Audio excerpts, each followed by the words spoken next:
Hello. My wife is actually running. I'm not running. So the better looking one will be on the ballot, but she's at a school board meeting right now. They're having their, they meet twice a month and they have a meeting going on right now. She's going to try to make it.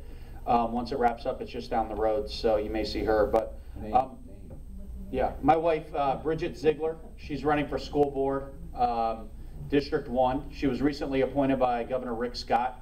Has anyone kind of seen all the news articles and everything? You guys, yeah, okay. It's kind of interesting. It's a very high profile race. She's a conservative like myself. The unions aren't happy that she's been appointed, so it's been kind of interesting seeing the email exchange and everything coming in. But you know, why is she running? My daughter's here. She's 10 months old. My wife is 32.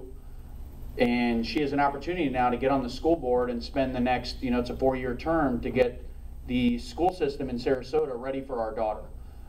You know, really education at the end of the day, it's a ticket to the game, it's a ticket to the future. And she saw it as an opportunity. She was thinking about it for a long time, and then Carol Todd, who's in District 1, resigned, and then she decided to run. She's a big active member of the community. She works in insurance right now, and again, she was appointed, so she's a school board member now. So she's a fiscal conservative. She supports charter schools. She supports vouchers. She believes that you know, choice is great, and having a market out there where parents can decide where their children go to school.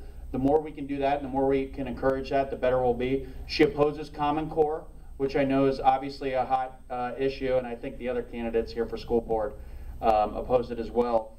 One issue that's kind of come up the past couple of days is the Venice High School. They're trying to change the Indian mascot because they say, you know, political correctness and all this. So there's a lot of talk about that right now. She was at the school board meeting. They're talking about it right now. She opposes changing the mascot.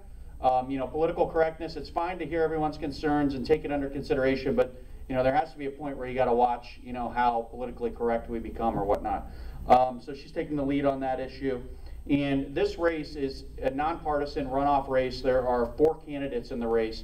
There's my wife, and then there are 2 other candidates running that are registered Republicans, and then there's a registered Democrat in the race. So there's 4 total candidates. You have to get 50%. So if she doesn't get 50% on August 26th, she will run again in November. They take the top 2 vote getters. So you may see her name on the ballot again. You may not. Hopefully we can win it on August 26th.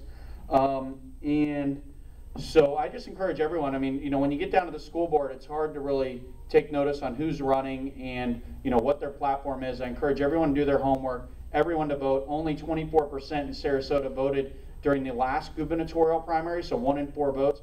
That means your vote counts that much more. So I encourage everyone, as you discussed earlier, to make sure you get out and vote. Vote for my wife, Bridget Ziegler. She is not retired. She has a vested interest in our school system, making sure it's great and making sure we leave the best school system for our daughter to enter. So thank you.